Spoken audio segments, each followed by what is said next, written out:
notre chapitre. Et on va commencer maintenant les classes abstraites. Donc, comme introduction, donc si on souhaite disposer une hiérarchie de classes permettant de manipuler des figures géométriques, on veut qu'il soit toujours possible d'étendre la hiérarchie en décrivant de nouvelles classes, c'est-à-dire des classes filles. Mais on souhaite pouvoir imposer que ces dernières disposent toujours des méthodes suivantes, c'est-à-dire que on a une classe mère qui s'appelle figure. La classe mère contient ces deux méthodes, void affiché, void rotation avec argument anglais, d'accord? Et on souhaite créer des classes filles, d'accord? Et on garde toujours ces deux méthodes-là dans les classes filles. Alors, c'est quoi une classe abstraite? Donc, une classe abstraite est une classe qui ne peut pas être instanciée. Une classe abstraite, c'est une classe qui ne peut pas être instanciée. C'est-à-dire, on ne peut pas créer des objets à partir de cette classe abstraite. Elle ne peut servir que de classe de base pour être dérivée. D'accord? Donc, si vous voulez, c'est un modèle de classe de base. D'accord? Et elle peut servir que de classe de base pour être une classe dérivée. Donc, voici comment on déclare une classe abstraite. Donc, nous avons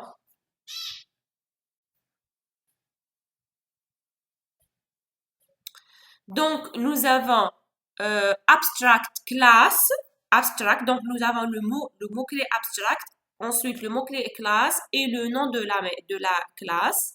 Ensuite, on a le programme de notre classe A.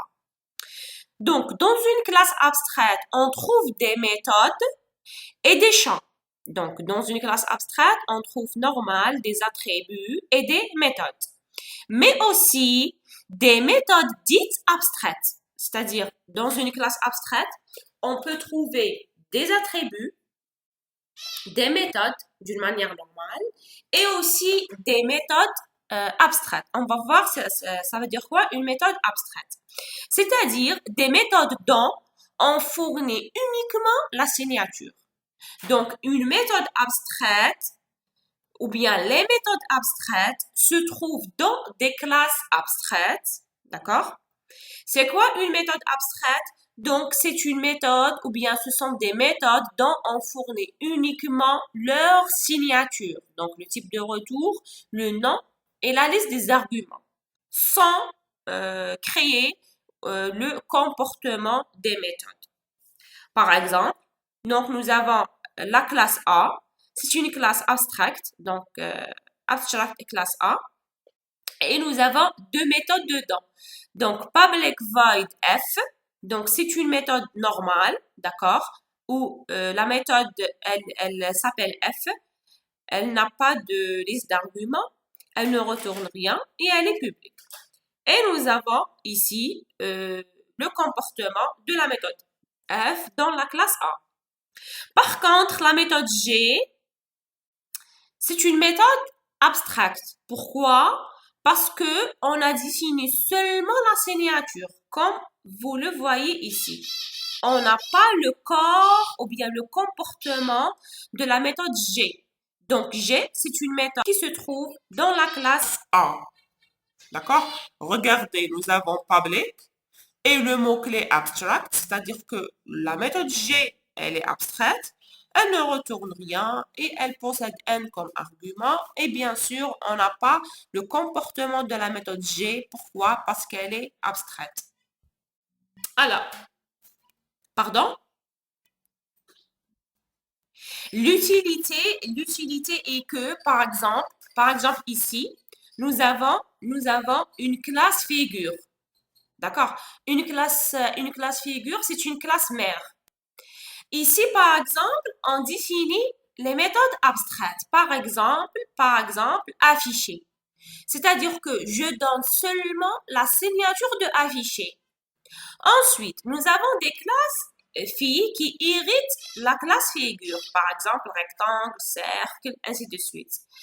Dans les classes filles, maintenant, je définis le comportement de la méthode affichée selon les classes filles, c'est-à-dire j'affiche, c'est-à-dire le comportement de affiché de la classe rectangle se diffère par rapport au comportement d'affichage de la classe cercle, ainsi de suite.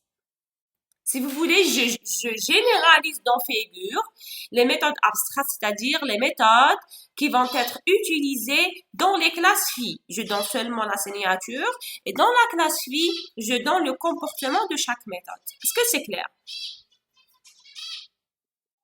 Très bien. Oui. C'est bon, j'ai accepté.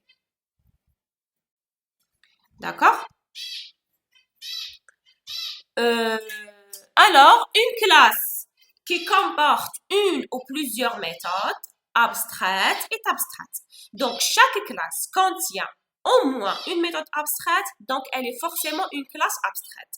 Même si on n'indique pas le mot-clé abstract à sa déclaration. C'est-à-dire que, regardez ici, dans la classe A, j'ai au moins une méthode qui est abstraite. Alors, la classe A est obligatoirement abstraite, même si je ne déclare pas ce mot-clé. C'est-à-dire, par exemple, classe A. Ensuite, dans classe A, j'ai une méthode abstraite. Donc, A, elle est abstraite, même si on n'a pas le mot-clé abstraite. Donc, une classe qui comporte une ou plusieurs méthodes abstraites est abstraite, même si on n'indique pas le mot-clé abstract à sa déclaration. Et de ce fait, elle ne sera pas instanciable, c'est-à-dire ne comporte pas de constructeur. Donc, les classes abstraites ne sont pas instanciables. Donc, on ne peut pas créer des objets à partir d'une classe abstraite, mais seulement on peut irriter cette classe abstraite. Donc, une méthode abstraite doit obligatoirement être déclarée publique. Donc, une méthode abstraite doit obligatoirement être publique puisqu'elle est destinée à être redéfinie dans une classe dérivée. Donc, le rôle d'une méthode abstraite, c'est la redéfinition dans des classes dérivées. Donc, elle doit être obligatoirement publique. Une classe dérivée d'une classe... Pardon? Non, elle doit être déclarée comme public. D'accord? Ok. Donc, une classe dérivée d'une classe abstracte n'est pas obligée de redéfinir toutes les méthodes abstraites de sa classe de base. C'est-à-dire que, par exemple, dans la classe A, j'ai deux méthodes qui sont abstraites. Dans les classes dérivées, par exemple, le rectangle, rectangle n'est pas obligé de redéfinir les deux méthodes abstraites. D'accord? Par exemple, dans classe A, j'ai deux méthodes abstraites. Dans rectangle, je peux redéfinir seulement une seule méthode. Donc, une classe dérivée d'une classe abstracte n'est pas obligée de redéfinir toutes les méthodes abstraites de sa classe de base et peut même non redéfinir aucune et restera abstraite elle-même. Donc, une classe dérivée peut ne pas, par exemple, si j'ai deux méthodes abstraites ici, dans la classe rectangle, dans la classe figure. Alors, dans la classe dérivée rectangle, je peux ne pas avoir ces méthodes-là comme des méthodes redéfinies, d'accord? Et donc, la classe phi restera une classe abstraite. Donc, une classe dérivée d'une classe non abstraite peut être déclarée abstraite, d'accord? Ou bien contenir des méthodes abstraites. Donc, c'est une classe abstraite. C'est-à-dire, si j'ai un héritage où la classe phi est dérivée depuis une classe qui n'est pas déclarée abstraite, ou bien elle n'est pas abstraite, c'est-à-dire elle ne possède pas des méthodes abstraites, donc la classe phi peut être une classe abstraite. D'accord? Soit on utilise le mot-clé abstract, soit si on déclare une méthode abstracte dans la classe phi, donc elle devient forcément une classe abstracte. Donc, comme exercice, pour disposer d'une hiérarchie de classes permettant de manipuler des figures géométriques, donc c'est l'exemple de l'introduction. Donc, nous avons une classe figure, d'accord, pour la manipulation des figures géométriques. Il suffit d'appliquer les règles de définition d'une classe abstraite. Donc, on fait quoi? On place les en-têtes des méthodes qu'on souhaite voir redéfinies dans les classes dérivées, telles que rectangle, cercle, carré, ainsi de suite. En leur associant le mot-clé abstract. Par exemple, classe figure. Donc, c'est pas obligé de déclarer le mot-clé abstract ici. Pourquoi? Pourquoi pas obligé d'écrire abstract classe figure? Très bien, très bien, très bien. Parce qu'on a au moins une méthode qui est abstract. Donc, forcément, ma classe est abstract. Donc, ici, nous avons dans la classe abstract deux méthodes qui sont abstractes. La première méthode de afficher et la première méthode rotation. Maintenant, les classes filles de la hiérarchie de la classe figure seront alors simplement définies comme classes dérivées de figure, de la classe figure, et elles devront définir les méthodes affichée et rotation. Par exemple, donc nous avons classe triangle extend figure, c'est-à-dire j'ai une classe fille qui hérite la classe abstract figure. Maintenant, je vais redéfinir les méthodes abstraites qui se trouvent dans la classe figure. Alors, public void affiché et je donne le comportement d'affichage d'un triangle et public void rotation avec la même signature bien sûr et je donne le comportement de la rotation des triangles. Donc, je garde bien sûr la même signature des méthodes parce qu'on est dans la redéfinition. Donc, je garde le même type de retour, le même nom et la même liste d'arguments. Alors, l'intérêt des classes abstraites. Donc, les classes abstraites facilitent la conception orientée objet car elles permettent de placer dans une classe toutes les fonctionnalités dont doivent disposer toutes ses descendantes. C'est-à-dire que, par exemple, j'ai une famille de classes, d'accord? Je sélectionne les méthodes communes entre cette famille-là et j'aurai une classe abstraite qui représente la classe mère de ses descendantes. Alors, soit sous forme complète de méthodes, c'est-à-dire non abstraites, c'est-à-dire par exemple, on a des méthodes qui sont communes ou bien le comportement des méthodes est commun par rapport aux classes filles. Donc, comme ça, on a une méthode complète dans la classe abstraite et n'est pas une méthode abstraite. Donc, soit sous forme complète de méthodes, c'est-à-dire des méthodes non abstraites, et de champs privés ou non, communs à toutes les classes. Soit sous forme d'interface, on va voir c'est quoi les interfaces, soit sous forme d'interface de méthodes abstraites dont on est sûr qu'elles existent dans toute classe dérivée. C'est-à-dire ici, interface de méthode abstraite, c'est-à-dire, si vous voulez, la signature de la méthode. Donc, j'ai la signature de la méthode, c'est-à-dire, par exemple, j'ai la signature de méthode affichée. Donc, c'est une méthode abstraite dans la classe mère, c'est-à-dire que les classes dérivées peuvent utiliser la classe, peuvent utiliser la méthode affichée avec un comportement différent selon le type de la classe fille. Est-ce que c'est clair en ce qui concerne les classes abstraites? Très bien. Donc, on passe aux interfaces et impléments. Oui? Non, non, non, non, non. Pas forcément de redéfinir toutes les méthodes abstraites qui se trouvent dans la classe mère. D'accord? Non, ماشي ما نسحقوهاش. بالك ما تسحقهاش في une classe fille, mais تسحقها في une autre classe fille.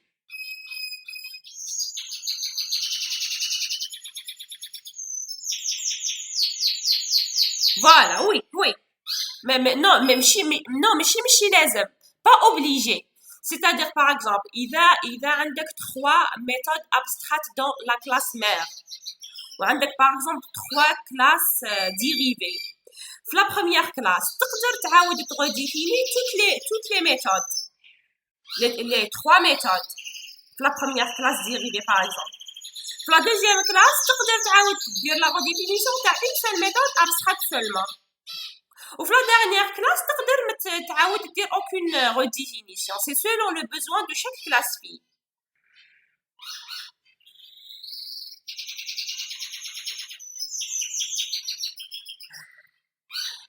Non, évidemment, genre, ma cache utilité d'ajouter cette méthode abstraite dans la classe abstraite. On n'a pas une erreur de compilation. Mais le but des méthodes abstraites est que, par exemple, de créer, si vous voulez, un modèle dans la classe mère, qui est une classe abstraite, et de dire que ces classes filles peuvent utiliser ce modèle-là selon des comportements différents. Est-ce que c'est clair? C'est bon? C'est bon, monsieur? Ok, de rien. Alors maintenant, pour les interfaces et implémentation, donc si on considère une classe abstraite n'implémentant aucune méthode et aucun champ, hormis des constantes.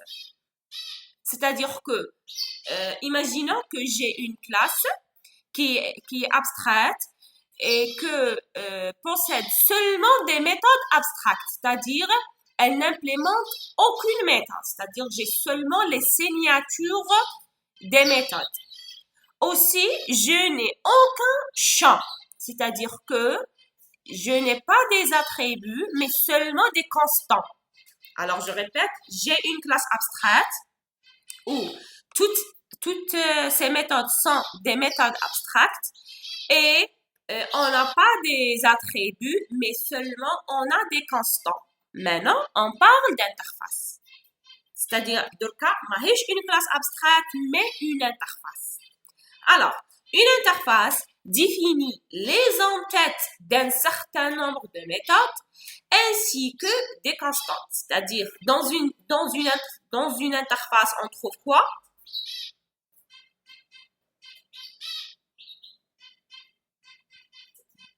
Très bien. Des méthodes abstraites et des constants. Donc, on n'a pas des attributs. D'accord? Dans une interface, je trouve. Oui. Mais on peut le des constants. Attribut, ça veut dire quoi? Attribut, ça veut dire c'est un variable, si vous voulez. Donc, je donne des valeurs attributs. Donc, j'attribue une valeur à une variable. D'accord? Mais dans une interface, j'ai seulement les constants ainsi que les méthodes qui sont toutes abstraites. Donc, la notion d'interface est plus riche que celle de classe abstraite, c'est-à-dire j'ai d'autres utilités, si vous voulez, ou bien d'autres fonctionnalités dans les interfaces par rapport aux classes abstractes. Donc, une classe peut implémenter plusieurs interfaces. D'accord? Donc, comme tu fais, l'héritage, on n'a pas l'héritage multiple dans les classes. C'est-à-dire une classe peut hériter d'une seule classe seulement. Par contre, une classe peut implémenter une ou plusieurs interfaces. D'accord? C'est-à-dire que les classes ont le héritage, hérité, les interfaces ont le mot-clé implémenté. Ok, donc une classe peut implémenter une ou plusieurs interfaces. Alors qu'une classe ne peut dériver que d'une seule classe abstraite. C'est-à-dire que par rapport aux classes abstraites, on garde toujours que en Java, on n'a pas la notion d'héritage multiple. C'est-à-dire qu'une classe peut hériter d'une seule classe, que ce soit abstraite ou bien non abstraite. Par contre, en ce qui concerne les interfaces, une classe peut implémenter une ou plusieurs interfaces. Donc, la notion d'interface se superpose à celle de dérivation, d'accord, et ne la remplace pas. D'accord? Donc, on a, si vous voulez, le même principe de dérivation, mais n'est pas vraiment remplacé par la dérivation. Les interfaces peuvent se dériver, c'est-à-dire, par exemple, je peux avoir une interface qui hérite depuis une autre interface. Donc, interface, extend, interface. Donc, c'est faisable en Java. On peut utiliser des variables de type interface. Par exemple, i, c'est une interface. Donc, je déclare petit i de type grand I. Alors, on définit une interface comme on définit une classe, d'accord? Donc, normal. Donc, public, au lieu de classe, nous avons le mot-clé interface. Donc, oui.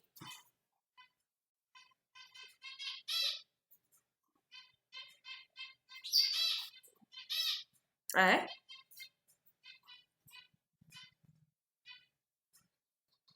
Non, non, les classes abstraites ne sont pas instanciables.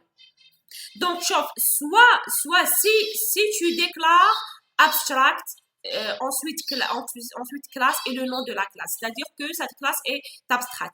Mais, par exemple, si dire carrément classe A et tu n'utilises pas le mot-clé abstract, malgré que tu as une méthode abstraite dans la classe, donc elle est abstraite et on ne peut pas instancier cette classe. Une fois tu as une méthode abstraite dans une classe qui n'est pas déclarée abstraite, elle est forcément abstraite et on ne peut pas instancier cette classe-là. Est-ce que c'est bon? Ok, d'accord. Donc, on définit une classe comme on définit on définit une méthode, on définit une interface comme on définit une classe et en remplaçant le mot-clé classe par le mot-clé interface. Donc, public, au lieu de classe, public interface i. Donc, j'ai une interface qui s'appelle i. Et on garde toujours la même notation, c'est-à-dire les classes ou bien les interfaces commencent par les lettres majuscules. Les méthodes d'une interface sont toutes abstraites, d'accord? Et publiques. Donc, les méthodes d'une interface sont toutes abstraites et publiques. Il n'est donc pas obligatoirement de le mentionner. C'est-à-dire que, regardez par exemple ici, j'ai une interface, public interface i, c'est-à-dire j'ai une interface qui s'appelle i. Regardez, on a dans une interface, on trouve seulement les constants. Constants, c'est-à-dire variable finale. Finale, c'est-à-dire une fois je donne une valeur à max, qui est 100, elle est pour de bon. Donc, max prend 100 pour de bon. Ce n'est pas, max ne varie pas. C'est pas un variable, mais c'est un constant. Alors, en utilisant le mot-clé final pour dire que max est un constant. Donc, final, int, max est égal à 100. C'est bon? Maintenant, pour les méthodes, les interfaces possèdent seulement des méthodes qui sont abstractes. D'accord.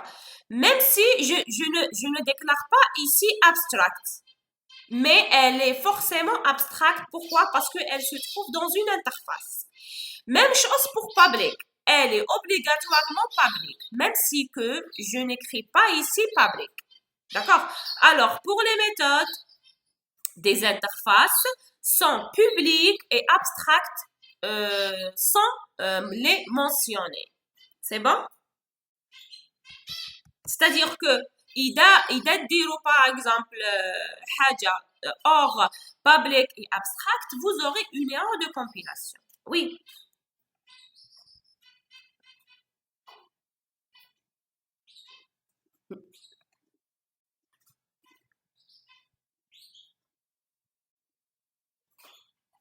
Abstract.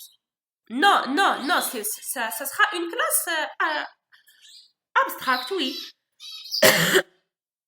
Donc, une classe abstracte, عندك فيها des constants d'une manière normale ou فيها des méthodes Des méthodes abstractes. C'est une classe abstracte. C'est bon? D'accord? Donc, une classe, une fois dirigée au moins, oui, au moins une méthode abstraite, donc elle devient une classe abstraite forcément, même si tu ne déclares pas qu'elle est abstracte. D'accord? Oui, c'est quoi? C'est quoi la question?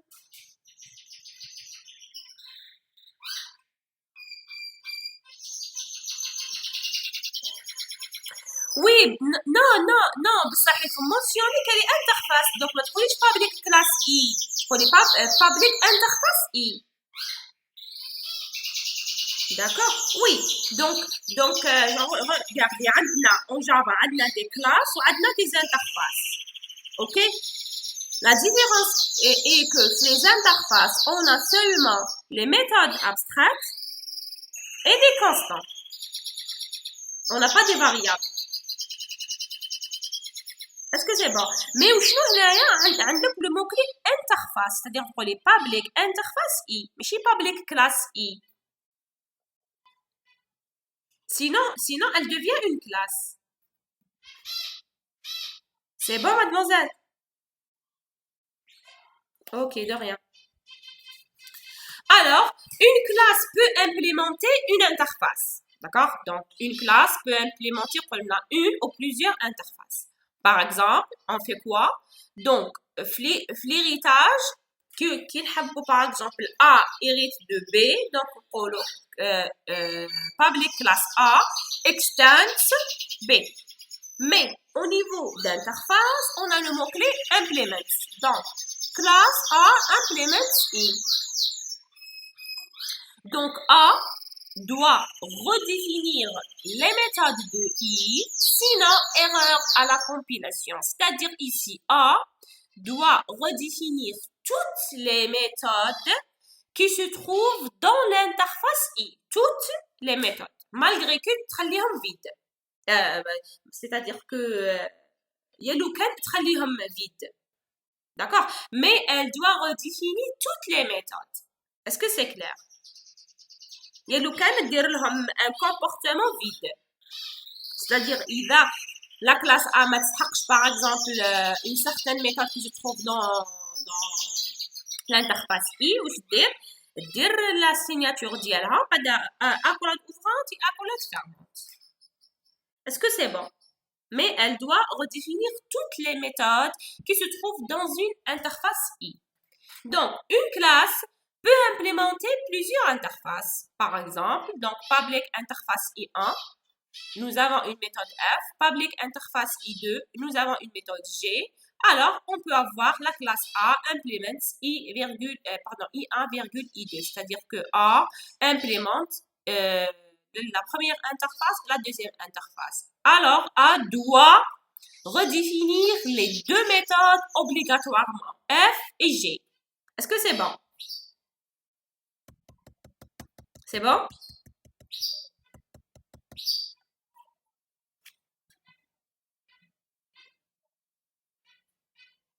Oui. Une classe peut être héritée d'une autre classe et peut être implémenter des interfaces en même temps. Oui. D'accord? Alors, ok. Alors, supposons que la méthode G est présente de deux façons différentes. Par exemple, ici, j'ai la méthode G et j'ai la méthode G, mais de manière différente, c'est-à-dire il n'y a pas ici la même signature entre G de I1 et G de I2. Donc, supposons que la méthode G est présente de deux façons différentes. Par exemple, G de I1 ne retourne rien et G de I2 retourne un entier. D'accord? Alors, selon vous, est-ce que c'est normal? احنا واش قلنا في les interfaces ici? قلنا regardez, قلنا une méthode, pardon, une classe qui implémente une interface, elle doit utiliser ou bien elle doit redéfinir obligatoirement toutes les méthodes qui se trouvent dans l'interface. Par exemple, ici, عندي par exemple void f. وهنا عندي int f. Dans A, est-ce que c'est correct ou là il y aura une erreur? Très bien, pourquoi?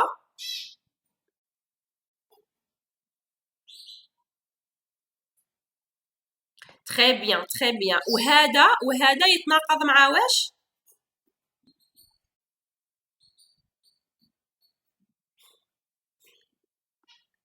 Pardon, le nom du même classe.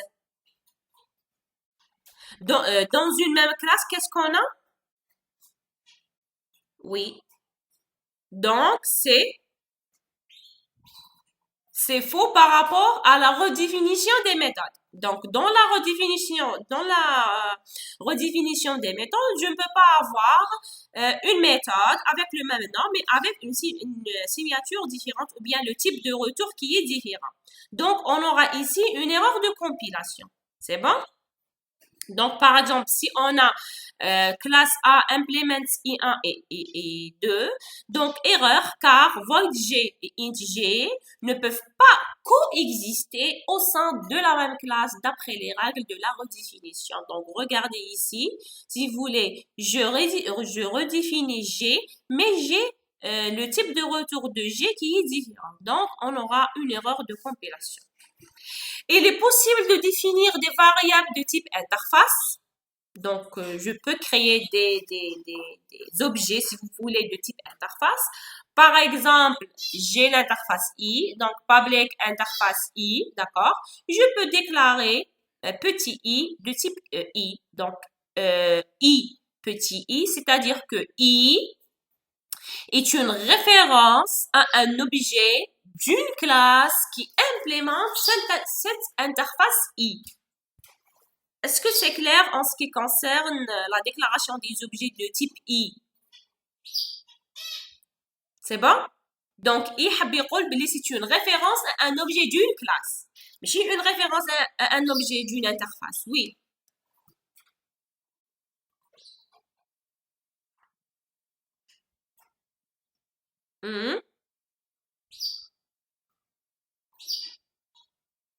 هذه انترفاس ماشي كلاس ابستراكت. اوكي هذه c'est une interface ماشي كلاس ابستراكت.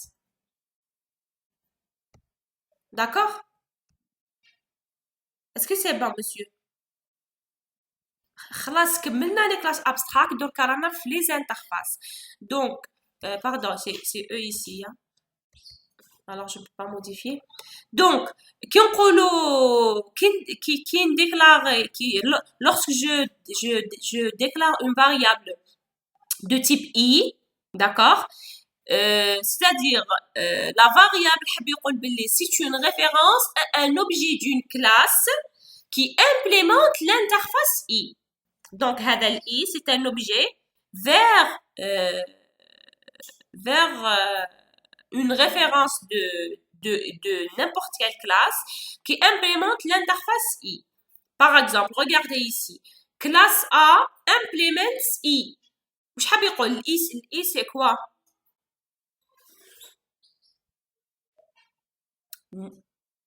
Non, le i c'est une interface. ماشي classe mère. Regardez, عندي implements. كي تكون هنايا اذا is une classe mère donc ici ما عنديش implements عندي extents. Non, c'est pas une classe mère, c'est une interface. ماهيش classe, interface. معناتها انترفاس مش معناتها انترفاس في انترفاس معناتها عندي غير لي كونستون ولي ميثود ابستراكت ماهيش كلاس. Est-ce que c'est bon?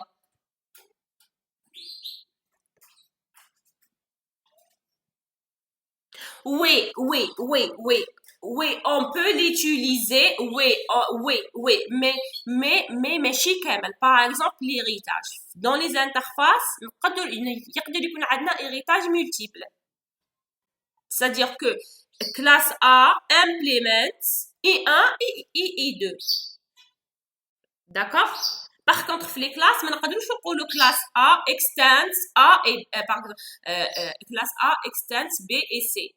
C'est faux en Java. On ne peut pas hériter ou bien on n'a pas la mention d'héritage multiple dans les classes. Par contre, هنا كي تلقاو le mot-clé implement, c'est-à-dire que I c'est une interface, mais c'est une classe.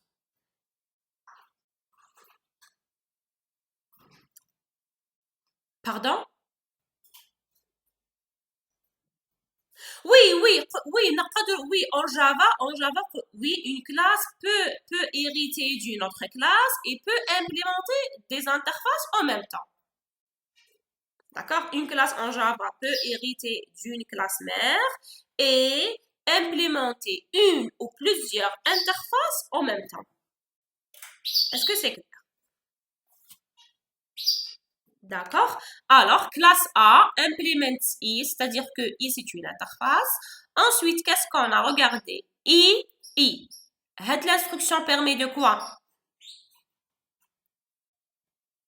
Et I représente quoi?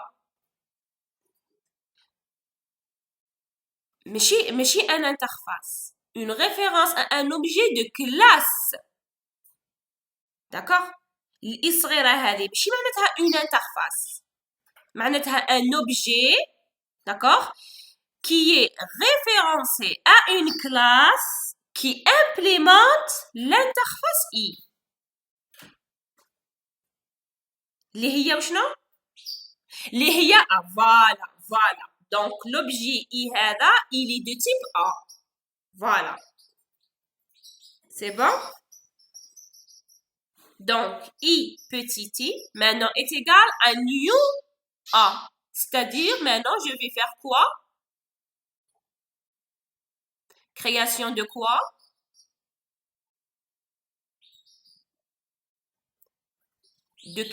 De quel type? Et qui implémente? Très bien, c'est bien ça. Très bien. Alors, le mot-clé implement est une garantie de la part d'une classe d'implémenter toutes les méthodes proposées dans une interface. C'est-à-dire que si j'ai une classe qui implémente une interface, elle doit redéfinir toutes les méthodes qui se trouvent dans l'interface. Elle est totalement indépendante de l'héritage. C'est-à-dire, c'est vrai qu'on a ici presque la notion de l'héritage, mais chez la notion de l'héritage à 100%. Donc, une classe dérivée peut implémenter une ou plusieurs interfaces. Comme exemple, donc nous avons interface I, nous avons deux méthodes F et G, nous avons une classe A. Regardez, classe B extends A et implémente I. C'est-à-dire, la classe B hérite de la classe A et implémente l'interface I. D'accord? Alors, en ce qui concerne F et G, qui se trouvent dans l'interface I, doivent être soit déjà définis dans A, soit définis dans B. C'est-à-dire, par exemple, j'ai l'interface I et j'ai la classe A. Et dans la classe A, par exemple, j'ai la définition de la méthode F. Ensuite, la classe B, je redéfinis seulement la méthode G. Il n'y a pas d'erreur. Pourquoi? Parce que B possède la définition de G et elle va hériter la définition de F depuis la classe A. Donc, elle a implémenté toutes les méthodes qui se trouvent dans l'interface I. Est-ce que c'est clair? C'est bon? Un autre exemple, nous avons une interface I1, une interface I2, la classe A qui implémente seulement la première interface. Alors, la classe B extends A et implémente I2. Je veux dire la classe B, elle implémente quoi? Le I2 et le I1. D'accord? Alors, elle va irriter l'implémentation de I1 depuis la classe A et elle va implémenter elle-même l'interface I2. C'est bon? Regardez un autre exemple. Donc, on peut définir une interface comme étant dérivée d'une autre interface. C'est-à-dire que on peut avoir des classes dérivées depuis une interface, mais pas de classe. D'accord? C'est-à-dire une interface ne peut pas ne peut pas dériver d'une autre classe. Donc, de chocolat interface, par exemple, qui sera héritée depuis une classe. En utilisant le mot-clé extends, d'accord? Donc, c'est le même principe. Donc, interface, extends, une autre interface. La dérivation d'interface revient simplement à concaténer les déclarations et n'est pas aussi riche que celle des classes. C'est-à-dire quoi ici? C'est-à-dire l'héritage entre les interfaces consiste à concaténer les déclarations. C'est-à-dire quoi? Par exemple, si j'ai une interface regroupée très bien, toutes les méthodes qui se trouvent dans I1 et I2 et toutes les constantes qui se trouvent dans I1 et I2. C'est-à-dire, regardez ici. Donc, j'ai interface I1. D'accord? Qui possède maxi comme final. Il est déclaré ici statique. Et j'ai la signature de la méthode F. Regardez, j'ai interface I2 extends I1, c'est-à-dire j'ai l'interface I2 qui hérite de I1. Et dans I2, on a des mini qui disent et la méthode G. C'est comme si on a défini l'interface I2 avec la concaténation de I1 avec I2. Donc, nous avons le mini 10, le maxi 100, le F et le G. D'accord? Parce que l'héritage entre les interfaces, l'interface I2 va obligatoirement hériter toutes les méthodes et constants qui se trouvent dans I1. Une interface peut dériver de plusieurs interfaces. Donc, l'héritage multiple est autorisé dans les interfaces. Par exemple, nous avons I1 et nous avons I2. Et donc, l'interface est 3 extends I1 et I2. Donc, on a l'héritage multiple dans les interfaces. Nous avons l'interface comparable de Java. Donc, Java possède une interface qui s'appelle comparable. Si vous remarquez, nous avons le C en majuscule. Donc, c'est une interface consiste en une seule méthode, c'est-à-dire cette interface possède simplement ou bien possède seulement une seule méthode, d'accord, et ne possède pas de constantes. Donc, on n'a pas de constantes dans les interfaces. En ce qui concerne la méthode, elle s'appelle compare-tout, d'accord? Elle retourne un entier et elle permet de comparer deux objets entre eux. Alors, si j'utilise par exemple A.compare-tout B, c'est-à-dire je veux comparer l'objet A avec l'objet B. Retourne un entier négatif si l'objet A est plus petit que B. Retourne un 0 si les deux objets sont égaux et retourne un entier positif si A est plus grand que B. Nous prenons cet exemple. Par exemple, nous avons le mot bonjour ou bien l'objet bonjour, point, la méthode compare-tout, d'accord, et entre parenthèses, le deuxième objet à comparer qui est bonsoir. Alors, compare-tout renvoie quoi?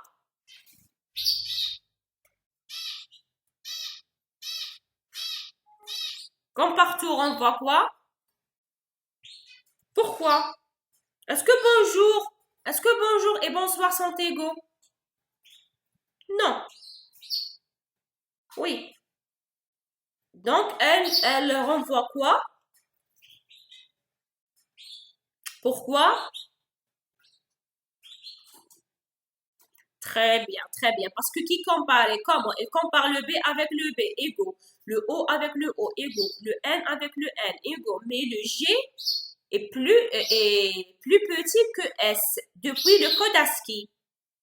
Donc, il s'arrête ici et il renvoie une valeur négative. Pourquoi? Parce que bonjour est plus petit que bonsoir. D'accord? Donc, si on a une classe qui implémente l'interface comparable, si ces objets peuvent être ordonnés selon un ordre particulier, c'est-à-dire si je veux utiliser la méthode compare_to de l'interface comparable, c'est-à-dire que mes objets sont ordonnés et comparables. Par exemple, les éléments de la classe string, comme nous avons déjà vu, par exemple, bonjour et bonsoir. Donc, ce sont des éléments de string qui sont comparables. Donc, et ils sont ordonnés. Donc, je peux les comparer en utilisant l'interface comparable. Par exemple, la classe string implémente comparable, d'accord? Parce que les chaînes, regardez, dans les interfaces, on utilise le mot implémente. C'est-à-dire une classe implémente une interface. Par exemple, la classe string implémente comparable. Quand une classe implémente comparable, c'est-à-dire comparable quoi? Une interface. D'accord. Donc, la classe string implémente comparable. Donc, comparable, c'est une interface. Pourquoi? Parce que j'ai utilisé le mot-clé implémente. Donc, par exemple, la classe string implémente comparable parce que les chaînes de caractères peuvent être ordonnées selon l'ordre alphabétique. Un autre exemple, par exemple, les classes numériques comme integer et double peuvent également implémenter comparable parce que les nombres peuvent être ordonnés selon l'ordre numérique. Donc, je peux comparer les entiers entre eux, je peux comparer les doubles entre eux. Donc, je peux utiliser ou bien je peux implémenter comparable. Donc, comme exercice, créer une classe qui s'appelle compte en banque. Donc, créer une classe compte en banque munie d'un seul attribut solde. Donc, dans cette classe-là, j'ai seulement un attribut qui s'appelle solde. Et définissez l'égalité de deux objets de type compare en banque. Donc, j'ai une classe qui s'appelle compare en banque qui possède un seul attribut qui s'appelle solde. D'accord? Et je veux définir l'égalité entre deux objets de type compare en banque. De telle manière qu'elles soient vérifiées, c'est-à-dire ils sont égaux dès lors que les deux soldes sont égaux. Donc, les deux objets sont égaux si leurs soldes sont égaux. Alors, qu'est-ce qu'on a? Regardez, nous avons classe qui s'appelle compte en banque, implements comparable. C'est-à-dire, je vais implémenter l'interface comparable afin de quoi? Pourquoi je vais implémenter l'interface comparable?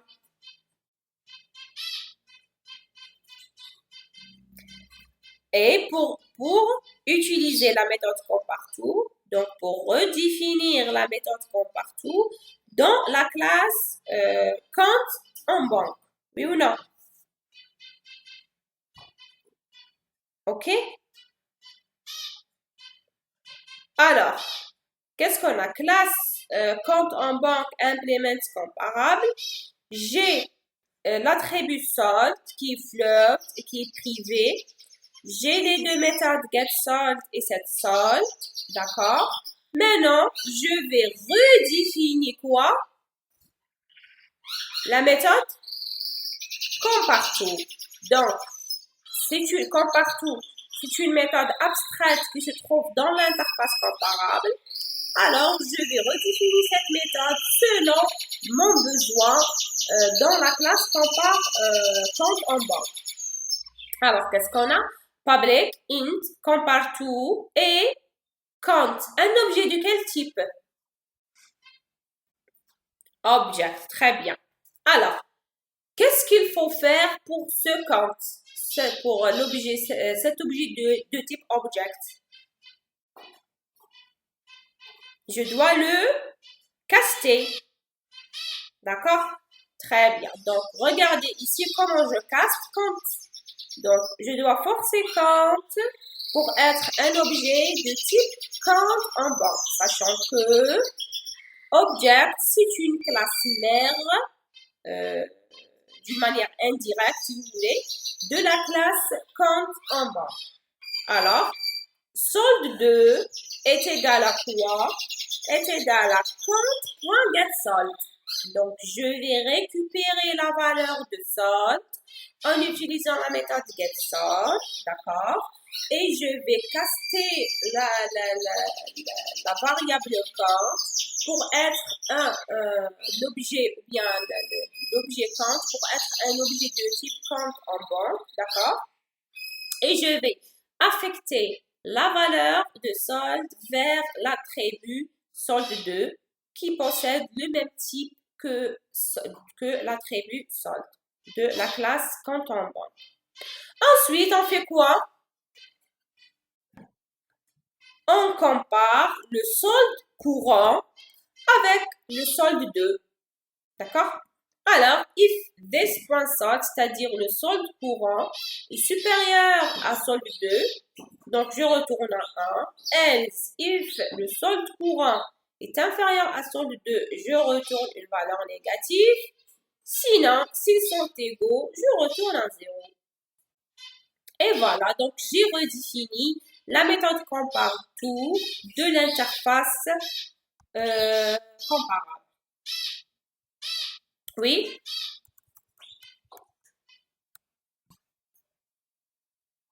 Ah. C'est-à-dire cette classe compare en banque.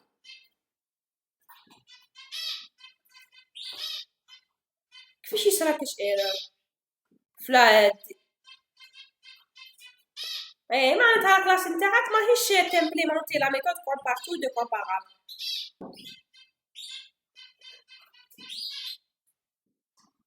D'accord? Allô? Est-ce que vous m'entendez? Oui. La classe compte en banque n'implémente pas l'interface comparable. C'est bon? محسوب محسوب محسوب محسوب محسوب محسوب حبيتي تنحي implement comparable et tu gardes le même code هكذا. Oui, محسوب نتايا دوكا votre classe n'implémente pas une interface et comme partout هذه محسوبة على محسوبة une méthode de la classe هذه compte en banque, c'est-à-dire tu as défini une méthode qui s'appelle compare-tout. Mais هذه ماشي معناتها redéfinition de la méthode abstraite compare-tout qui se trouve dans l'interface comparable. Est-ce que c'est clair? C'est-à-dire tu as créé une classe normale. Oui, معناتها tu as créé une classe qui possède un attribut qui s'appelle solde et une méthode qui s'appelle compare-tout. ماشي redéfinition de compare-tout de l'interface comparable. Est-ce que c'est clair? D'accord. Alors, voici cet exemple. Donc, vous avez interface qui s'appelle affichable. D'accord? Donc, interface qui s'appelle affichable et vous avez une méthode abstraite qui s'appelle afficher. Donc, on n'a pas le comportement de la méthode affichée et on n'a pas le mot-clé abstract. Donc, comme une interface, forcément, c'est une méthode abstraite. Nous avons une classe. Oui, c'est facultatif. D'accord? Oui, mais يعني يقدر يكونوا فيها des constants mais ماشي des variables. D'accord? هذا c'est juste un exemple. Alors qu'est-ce qu'on a? Donc nous avons classe entier. D'accord? Donc, une classe qui s'appelle entier, implémente affichable, c'est-à-dire ma classe entier implémente l'interface affichable. Dans ma classe, j'ai un attribut qui s'appelle val, il est de type entier. J'ai mon constructeur qui va initialiser l'attribut val par l'argument n, d'accord? Et je dois forcément redéfinir la méthode affichée qui se trouve dans l'interface affichable. Donc, public void affiché, system.out.println, je suis un entier de valeur et je vais afficher la valeur de val. Une autre classe qui va implémenter la même interface, la classe flottant implémente affichable. Donc, nous avons une variable val de type float. Nous avons notre constructeur qui va initialiser notre variable val par l'argument n. Et on va redéfinir la méthode affichée selon le besoin de la classe flottant. Donc, je suis un flottant de valeur et j'affiche la valeur val. Oui.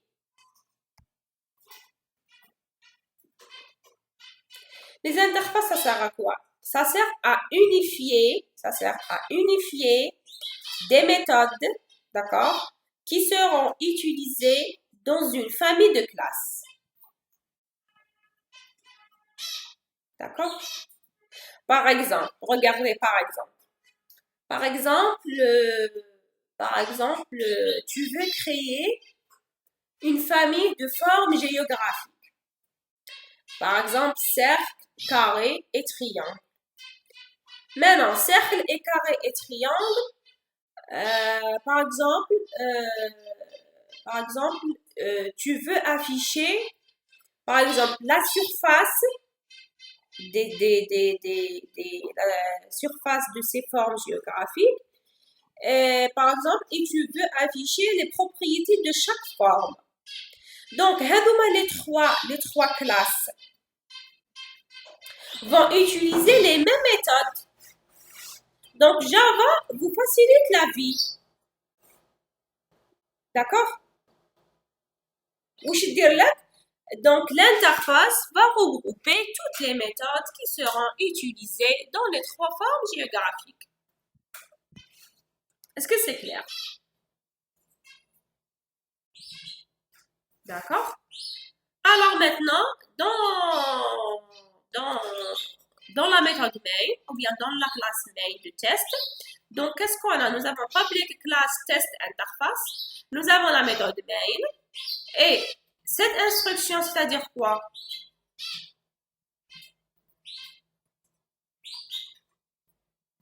Donc, affichable. Affichable ici, il y a une erreur. Donc, affichable, pas de E. Donc, affichable, c'est-à-dire quoi?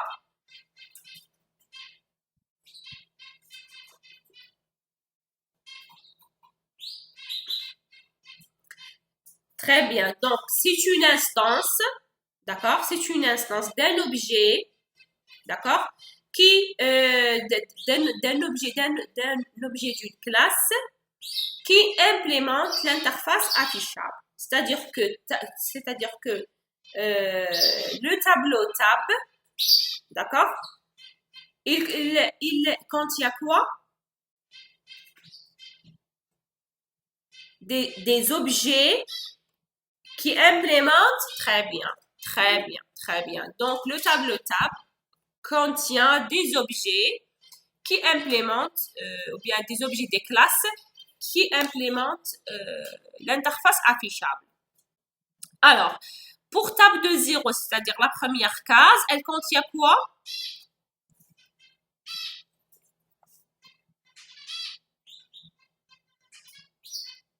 Qui possède la valeur 25. Donc, selon la classe entière, nous avons un constructeur et une valeur entière où on va attribuer cette valeur dans val. Donc, qu'est-ce qu'on a? New entier 25. C'est-à-dire, dans table de 0, j'ai un objet de type entier avec valeur 25.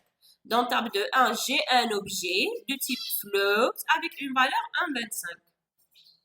Maintenant, lorsque je vais appeler la méthode affichée, avec ces deux objets-là. Table de 0 point affiché, table de 1 point affiché. Quelle méthode affichée sera utilisée? La méthode redéfinie dans chaque classe. Donc, pour table de 0, je vais afficher, ou bien je vais utiliser cette méthode affichée. Et pour la deuxième, et pour table de 1, je vais utiliser cette méthode affichée de la classe float. Alors, résultat, je suis un entier de valeur 25 et je suis un entier de valeur 1,25. Alors, représentation d'une classe en UML. Donc, il faut savoir que on peut modéliser, si vous voulez, un programme orienté objet en utilisant des méthodes ou bien des langages orientés objet qui servent à visualiser, si vous voulez, un programme orienté objet. Donc, UML, c'est quoi UML? UML, c'est l'acronyme anglais pour Unified Modeling Language. C'est-à-dire que un langage de modélisation unifié, c'est-à-dire UML, c'est un langage qui permet de modéliser des programmes orientés objets. Unifié, pourquoi unifié? Parce qu'il est standard. Donc, il est unifié. Donc, la notion UML, ou bien la notation UML est un langage visuel, ok, constitué d'un ensemble de schémas. Donc, dans le langage UML, nous avons plusieurs schémas, ou bien si vous voulez, nous avons plusieurs modèles appelés des diagrammes. Donc, nous avons en UML plusieurs diagrammes qui donnent chacun une vision différente de projet à traiter. C'est-à-dire que chaque diagramme donne une vision de votre projet. Par exemple, nous avons le diagramme de séquence. Le diagramme de séquence permet de représenter l'échange entre les différents objets, si vous voulez, ou bien les différentes classes dans un programme Java. Par exemple, nous avons un diagramme de package qui représente les packages ou bien les différents packages qui se trouvent dans un programme Java. Nous avons le diagramme de classe, d'accord? Le diagramme de classe de UML permet de représenter les entités ou bien les classes de votre programme Java, ainsi que les relations entre ces classes-là. Donc, UML nous fournit des diagrammes pour représenter le logiciel à développer, son fonctionnement, sa mise en route, les actions susceptibles d'être effectuées par le logiciel. C'est-à-dire que chaque diagramme en UML possède un certain rôle. Ça dépend la fonction, ça dépend la mise en route, ça dépend la mise en panne, ça dépend l'enchaînement de l'exécution du programme, ainsi de suite. Alors, dans notre module de la programmation orientée objet, on s'intéresse seulement et seulement au diagramme de classe. Donc, le diagramme de classe, c'est un diagramme qui représente les classes ou bien les entités de votre programme, ainsi que les relations entre vos classes. Maintenant, on trouve quoi dans une classe? Ou bien, comment on représente une classe? Donc, on représente une classe par un rectangle composé de trois parties. Hein, de trois parties, mais chez quatre parties. Qui se compose par trois parties. D'accord? Donc, regardez. Voici la classe. Par exemple, ici, j'ai la classe pile qui se compose par trois parties. Dans la première partie, on trouve le nom de la classe. Par exemple, le nom de notre classe est pile. D'accord? Commence par une majuscule. D'accord? Donc, ici, on trouve le nom de la classe. Dans la deuxième partie, on trouve la liste des attributs. D'accord? Donc, ici, on trouve la liste des attributs. Ou bien les constantes, s'il y aura lieu. C'est-à-dire les champs, les données ou bien les champs de votre classe, y compris les attributs et y compris les constantes. Dans la dernière partie et la deuxième partie, nous avons les méthodes. Donc, on trouve ici la signature des méthodes, c'est-à-dire le type de retour, le nom et la liste des arguments. Maintenant, quand vous remarquez devant chaque attribut ou bien chaque champ et chaque méthode, nous avons plus ou bien moins. Et on peut avoir le sharp, le dièse. D'accord? Donc, si on a le moins devant un attribut ou bien devant une méthode, c'est-à-dire que l'attribut ou bien la méthode est privé, c'est private. Moins, c'est-à-dire private. Plus, c'est-à-dire public. Le dièse, c'est-à-dire protected. Et si on met rien, c'est-à-dire par défaut. Est-ce que c'est bon? Alors, je répète en ce qui concerne la différence entre private, public, protected et par défaut. Un attribut ou bien une méthode est privée, c'est-à-dire elle est visible uniquement dans la même classe. Par exemple, vous avez une classe étudiant. وعندكم des la classe étudiant possède nom et prénom.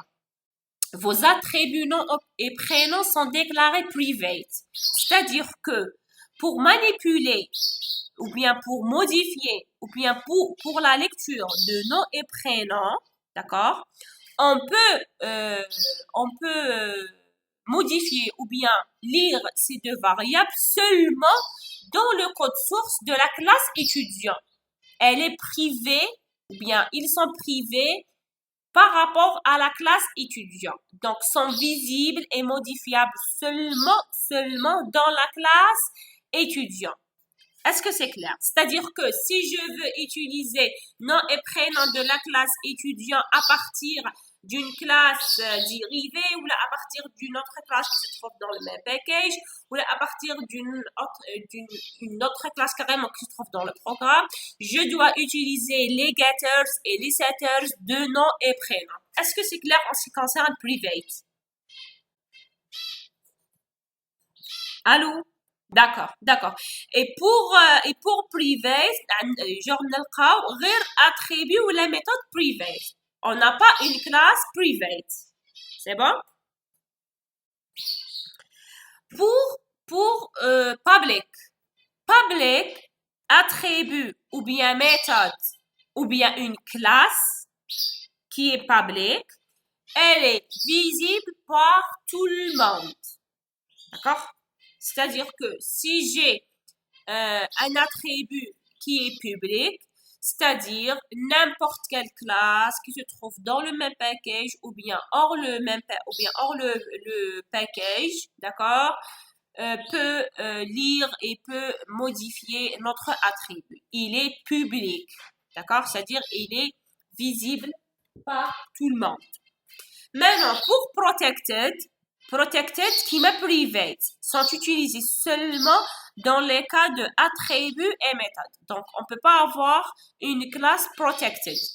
Ça veut dire quoi protected? Ça veut dire que les attributs ou bien les méthodes qui sont déclarées protégées, d'accord, sont modifiables seulement par la classe même, bien sûr, et par les classes dérivées. D'accord? Et par les classes qui se trouvent dans le même package. Donc, sont protégées. Par défaut, ça veut dire quoi? Par défaut, ça veut dire n'est pas mentionné. Donc, on a un blanc. ما عندنا ni le mot-clé private, ni le mot-clé public, ni le mot-clé protected. Par défaut, يقدر يكون attribut par défaut, méthode par défaut et une classe par défaut. Par défaut, حب يقول باللي l'attribut ou bien la méthode ou bien la classe sont visibles seulement dans le même package. C'est-à-dire, une classe qui se trouve dans le même package peut accéder à un attribut par défaut, peut accéder à une méthode par défaut, mais une classe hors le package, elle ne peut pas accéder à nos données qui sont déclarées par défaut. Est-ce que c'est clair en ce qui concerne les 4 types de visibilité? Donc, private et protected sont réservés seulement aux attributs et méthodes. Public et par défaut sont réservés y compris aux attributs, méthodes ainsi que les classes. Oui?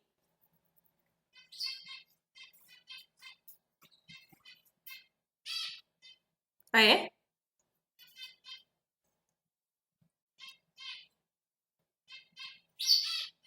وين يبانوا في UML.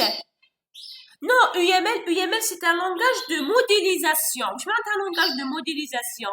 معناتها par exemple عندك énoncé تاع exercice. يقول لك عندك كما قلت une classe mère, une classe mère par exemple personne et des classes filles par exemple étudiants et enseignants. انت واش دير في UML la modélisation تحكم la classe personne ودير فيها كامل la liste des attributs communs entre étudiants et enseignants. Par exemple, le nom, le prénom, date de naissance, numéro de téléphone. En bas, c'est selon le type de visibilité de chaque attribut. إذا كنت راح تدير nom et prénom private, donc قدامها دير moi. إذا كنت حدير téléphone par exemple protected, donc قدامه دير dièse. إذا كنت حاب دير par exemple l'adresse public, donc قدامها دير plus. C'est un langage de modélisation. معناتها أنا كي نشوف le modèle ديالك ولا كي نشوف لا كلاس ديالك نفهم البروغرام ديالك واش شاف فيه. اسكو سي كلير؟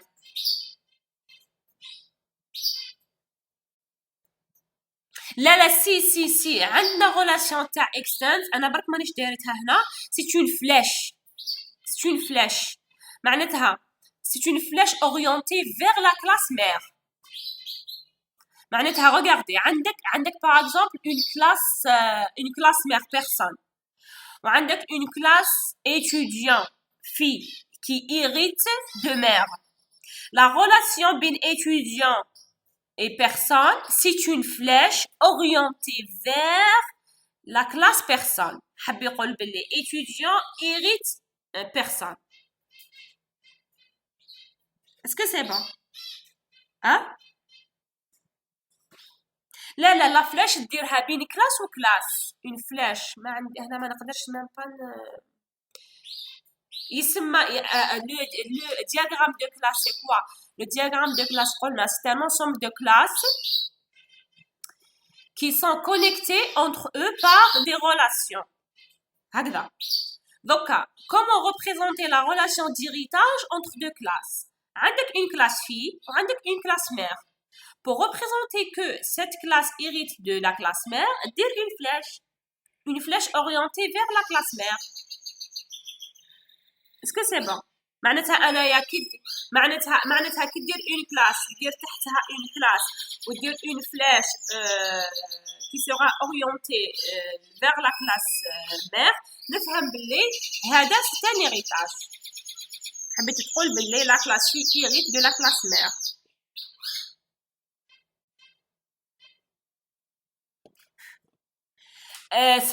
Ça dépend.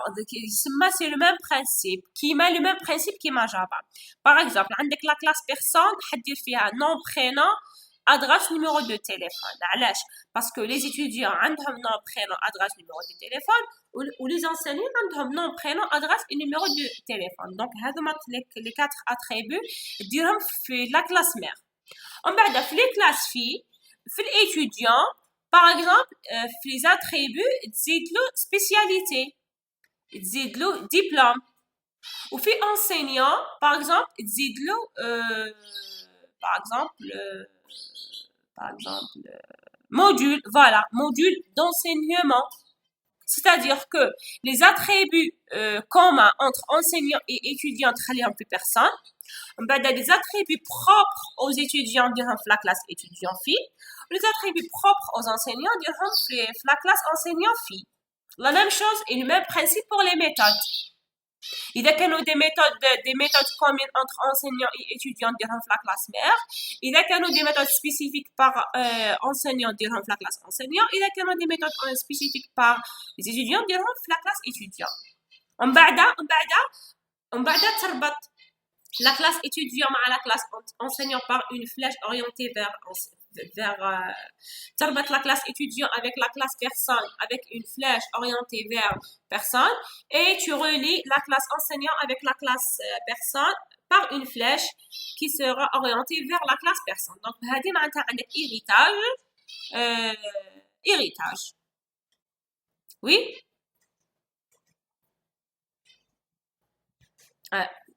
Oui. تعاود تكتبها. Oui تعاود تكتبها. Oui إذا كان عندك un autre type d'accès oui tu les mentionnes dans les classes filles. C'est-à-dire les informations qui sont inchangeables ما تعاودهمش في la classe fille, mais les informations qui sont changeables تعاود تكتبهم في la classe fille. Et en gardant la même syntaxe. La première partie avec le nom de la classe, la deuxième partie, la liste des attributs est constant, avec le type de visibilité, le type de l'attribut et son nom. Et la dernière partie, vous avez le type de visibilité ainsi que la signature des méthodes. C'est bon? Ok. Oui.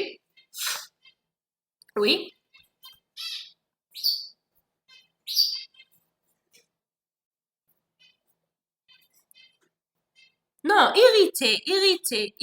Parce que classe, qui te dit implémenter, معناتها راك في les interfaces. Implémenter, معناتها راك في les interfaces. Classe abstraite, راك في les classes, donc نقولوا irrité, ما نقولوش implémenter.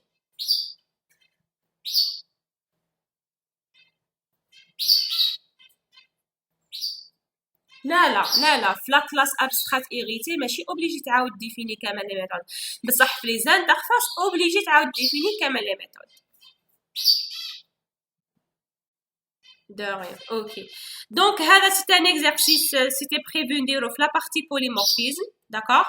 Donc, c'est le même principe que l'exercice de l'échelle en TP. Par exemple, vous avez une classe qui s'appelle personne et vous avez une méthode parlée qui permet d'afficher un message, cette personne parle. Ensuite, vous avez deux classes qui s'appelle, la première classe c'est adulte et la deuxième classe c'est enfant. Donc public class adulte extends personne et public class enfant extends personne. Donc adulte hérite de personne et enfant hérite de personne. Donc ici je vais redéfinir la méthode parlée. D'accord? Par exemple, dans adulte, je vais afficher 7 adultes parlent et dans enfant, je vais afficher 7 enfants parlent. Si vous remarquez ici, vous avez ce signe override.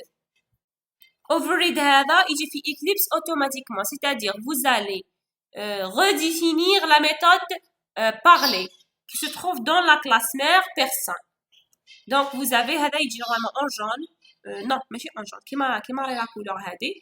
C'est override. يجي comme arrobas قدامها override. Override en anglais, c'est-à-dire redéfinition. لا ماشي commentaire. يجي كيما راهو مكتوب. هذه c'est capture d'écran depuis Eclipse. هي normalement تجي par défaut. non كاين وين تجي بار ديفو بصح في لي انترفاس معناتها شغل باش يفكرك سي باغ اكزومبل vous avez une classe qui implémente une interface. Alors Eclipse واش يدير دي فوا يديرهم لك بار ديفو باش يفكرك باللي il faut redéfinir toutes les méthodes qui se trouvent dans interface. D'accord? Sinon, pardon? Oui, si vous voulez des décorateurs, ils jouent le rôle d'un commentaire. Elle est en redéfinition. Ça n'a la syntaxe de commentaire. ماشي étoile, anti-slash étoile, non.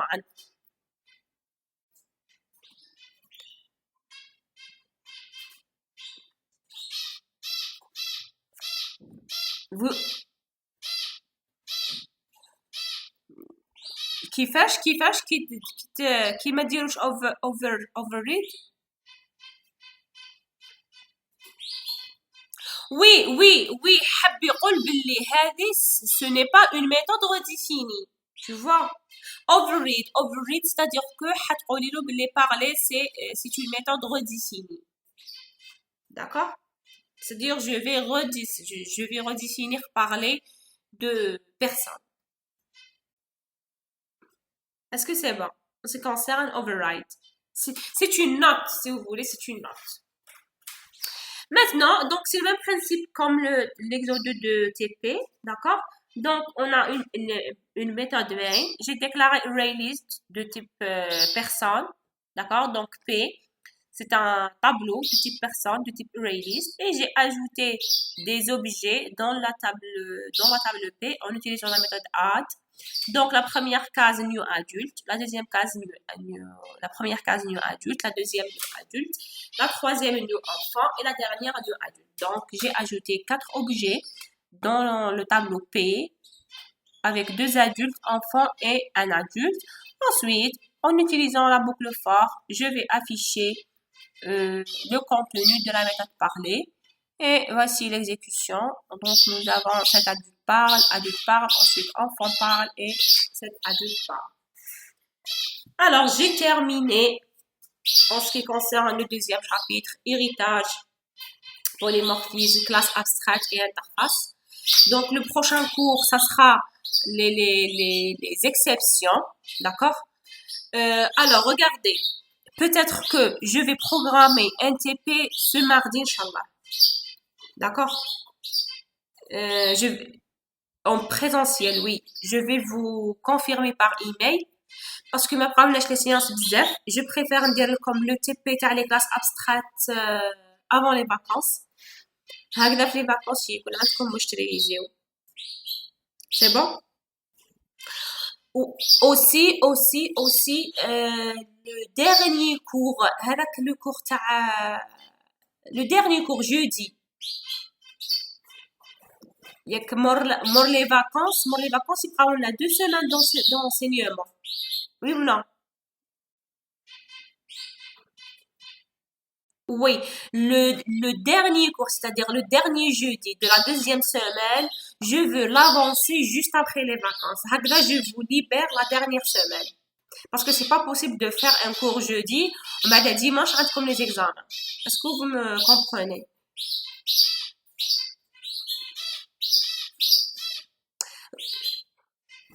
Non, je veux le faire juste après les vacances.